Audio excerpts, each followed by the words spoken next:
नमस्कार। आज हम बात करने वाले हैं 19वीं सदी के एक ऐसे कमाल के भौतिक विज्ञानी की जिनके सिद्धांत, आप माने या ना माने, आज हमारे चारों ओर की टेक्नोलॉजी को चला रहे हैं। तो ये हैं गुस्ताव किरचॉफ, एक जर्मन फिजिसिस्ट जिनका काम 3 बिल्कुल अलग अलग फील्ड्स में मॉडर्न साइंस और इंजीनियरिंग के लिए एक तरह से पिलर बन गया। तो चलिए उनके इन योगदानों को थोड़ा और गहराई से समझते हैं। तो हम सबसे पहले उनकी जिंदगी पर एक छोटी सी नजर डालेंगे, फिर उनके 3 बड़े योगदानों को एक एक करके समझेंगे और आखिर में ये देखेंगे कि उनका काम आज हमारी जिंदगी से कैसे जुड़ा हुआ है। तो चलिए शुरू करते हैं। आखिर कौन थे गुस्ताव किरचॉफ? किरचॉफ को उनकी जबरदस्त सटीकता और एकदम साफ सोच के लिए जाना जाता था। वो मैथ्स में जीनियस थे और कमाल की बात तो यह है कि उन्होंने अपनी सबसे मशहूर खोजों में से एक तब कर डाली थी जब वो यूनिवर्सिटी में बस एक स्टूडेंट ही थे, सिर्फ 21 साल की उम्र में।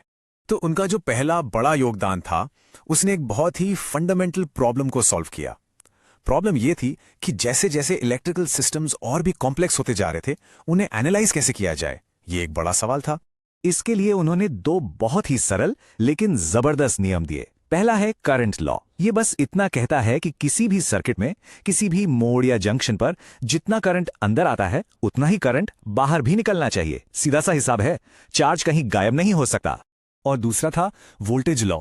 यह कहता है कि अगर आप किसी भी बंद सर्किट में एक पूरा चक्कर लगाते हैं तो जितने भी वोल्टेज बढ़ते और घटते हैं उनका कुल जोड़ हमेशा 0 होगा। मतलब एनर्जी भी कहीं खो नहीं सकती। और यही 2 नियम हैं जिन पर आज पूरी की पूरी इलेक्ट्रिकल इंजीनियरिंग टिकी हुई है।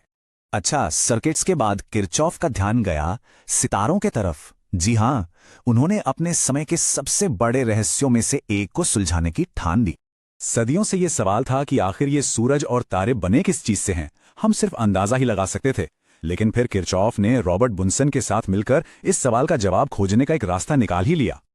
अब ये बहुत मजेदार है। उनकी खोज का जो निचोड़ था वो ये था कि हर केमिकल एलिमेंट जब उसे गर्म किया जाता है तो वो रोशनी का एक बिल्कुल यूनिक पैटर्न छोड़ता है। आप इसे एक तरह का केमिकल फिंगरप्रिंट या कह सकते हैं एक कॉस्मिक बारकोड समझ लीजिए। और इसी खोज ने स्पेक्ट्रोस्कोपी के 3 नियमों को जन्म दिया। किरचॉफ ने देखा कि जब सूरज की रोशनी को प्रिज्म से गुजारा जाता है तो उसमें कुछ काली लाइनें दिखती हैं। वो तुरंत समझ गए, इसका मतलब था कि सूरज की गर्म रोशनी उसके चारों ओर मौजूद ठंडे गैस के वायुमंडल से होकर आ रही है और वो गैस कुछ खास रंगों को सोख रही है। और सबसे बड़ा ब्रेक थ्रू तो तब हुआ जब उन्होंने सूरज की इन काली लाइनों का पैटर्न अपनी लैब में गर्म किए गए सोडियम से निकलने वाली चमकीली लाइनों के पैटर्न से मिलाया और वो एकदम मैच कर गया। बस इसी तरह उन्होंने पहली बार साबित कर दिया कि सूरज में सोडियम मौजूद है।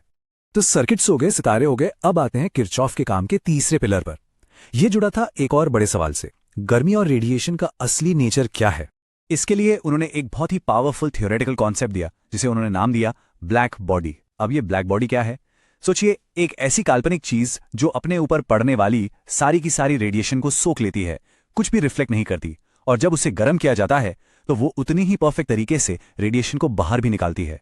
इस लॉ ने असल में किसी भी ऑब्जेक्ट के गर्मी सोखने और उसे बाहर निकालने की क्षमता के बीच एक फंडामेंटल रिश्ता बना दिया। और जानते हैं, यही ब्लैक बॉडी का आइडिया आगे चलकर मैक्स प्लैंक के लिए एक बहुत जरूरी पजल पीस बना, जिसने उन्हें क्वांटम मैकेनिक्स डेवलप करने में मदद की। तो सवाल ये उठता है कि ये सब आज हमारे लिए इतना जरूरी क्यों है? देखिए, किरचॉफ का काम सिर्फ इतिहास की किताबों के लिए नहीं है, ये तो हमारी आज की दुनिया का एक तरह से ऑपरेटिंग सिस्टम है। चलिए डॉट्स कनेक्ट करते हैं। उनके जो सर्किट लॉज हैं, उन्हीं की वजह से हमारे स्मार्टफोन, माइक्रोचिप और सैटेलाइट्स काम करते हैं। उनकी जो स्पेक्ट्रोस्कोपी है, उसका इस्तेमाल करके हम आज मंगल और दूसरे ग्रहों के एटमॉस्फेयर को एनालाइज कर रहे हैं। और थर्मल रेडिएशन पर उनका काम, उसी की बदौलत आज हमारे पास थर्मल कैमरे और एडवांस्ड हीटिंग सिस्टम जैसी टेक्नोलॉजी है। तो आखिर में किरचॉफ के काम ने हमें एक बहुत बड़ी और गहरी बात सिखाई। वो ये कि चाहे कोई छोटा सा इंसानों का बनाया सर्किट हो या कोई बहुत दूर का सितारा, दोनों एक ही तरह के फिजिकल और मैथमेटिकल नियमों से चलते हैं। उन्होंने हमें दिखाया कि इस कॉम्प्लेक्स सी दिखने वाली दुनिया में भी कितनी गहरी सिंप्लिसिटी छुपी है। और ये हमें एक सवाल के साथ छोड़ जाता है, ऐसा कौन सा अगला सिंपल सा नियम है जो बस खोजे जाने का इंतजार कर रहा है?